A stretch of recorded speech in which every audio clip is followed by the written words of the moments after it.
Hello, my name's Alex Philly. So, today I'm talking about the Walking Dead No Man's Land mobile game, and in particular, there's a brand new update which is called 2.7, and this adds several new features to the game, so why don't I let you know what those are. So, the big new feature in this update is a new game mode, and the game mode is called The Distance. So if you're at council level 18, what you can do is you can take your group of survivors, so that's everyone, and what you do is you put them in a series of missions, and the missions get progressively harder. Instead of random drops, you get guaranteed results for each mission, which are stated in the distance menu screen, so you can see the rewards if you get further enough. There's a few good rewards from there, so you can get some badge components. I'll explain a bit about those later. You can get some tokens for a new character, Aaron, and that's the only way you can get the Aaron tokens is by trying to get further in the distance. These missions are meant to be quite difficult, so they're for mid to end game players, and they're meant to challenge you in terms of trying to do the best you can, and they're going to run twice a week. It's going to run 24 hours, and it starts on the Tuesday and Saturday. Hopefully you'll be able to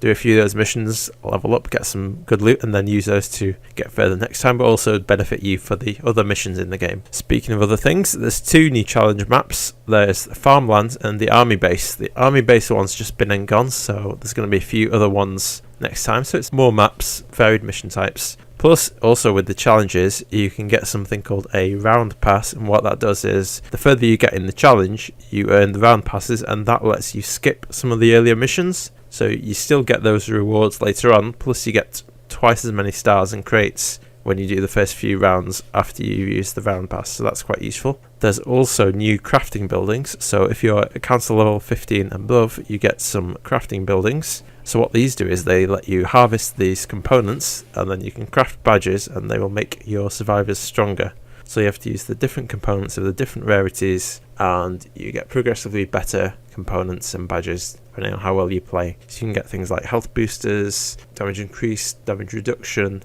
and you can equip 6 of those to your survivors. You can also replace existing ones or scrap existing ones. So that's something to power up your survivors in a semi-permanent fashion. Beyond that, there's other things. They've improved the animations, there's new graphical updates, especially on the distance you'll see new lighting effects. So those are the main updates for 2.7. So on the screen now, I'll show you a bit about the badge components and what that's like. I've already got quite a few badges on my survivors, mainly Negan and Abraham, and a few other badges on people like the Governor, etc. Some of the badges don't have any conditions. On other ones, it needs certain kinds of teammates or certain abilities, and other ones require your teammate to be certain characters. So, for example, take Merle or Carl on a mission with you. So some of those might be a bit tricky to get if you've not got some of the more rare characters. I managed to get to level 7 of the distance, which is alright, I suppose. I still need to get a bit further in order to get the Aaron tokens. Whether they're going to move them earlier on in the mission rewards, I'm not quite sure, but hopefully with a few of these I'll be able to get stronger badges and be able to get a bit further. Plus I need to